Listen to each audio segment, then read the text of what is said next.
एक बार कोई काम शुरू हो जाए ना, ऐसी खबर लूंगी इस मनहूस की कि सारी जिंदगी याद करेगी। क्या हो गया अब्बा? अम्मा का दिमाग क्यों शार्ट चल रहा है रमजान में? अरे का हो गया? का खाली पेट किसको कोस रही हो?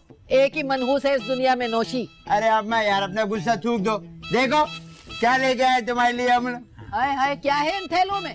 अरे इनमें बच्चों के खाने पीने की चीजें हैं। बच्चों के खाने पीने की? अरे खालन हम बच्चों के खाने पीने की चीजों की दुकान खोल रहे हैं अपने घर में।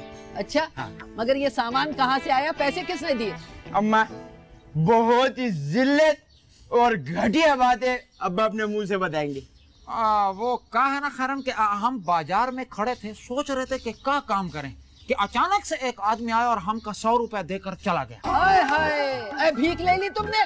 भीख ले ली? अरे नहीं भीख, अरे वो कह रहा था कि हमारी मदद की है। फिर हमने कहा देखा दूसरा आदमी आया और उसने हमका 50 रुपया दे के वो भी निकल गया।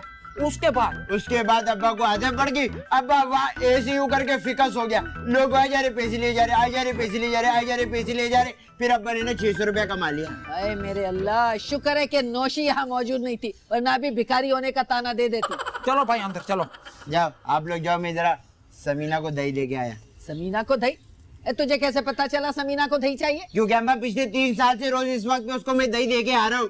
अरे यार हम कैसे चूक गए। बबन तुम हमरे बेटवा हो ना, तोहार ये वाला काम आज हम कर दे। चलो तुम्हारा काम मैं तमाम करती हूँ, चलो अंदर चलो। जा रहे हैं। खामोशी से माँ के पीछे पीछे। जल्दी आ।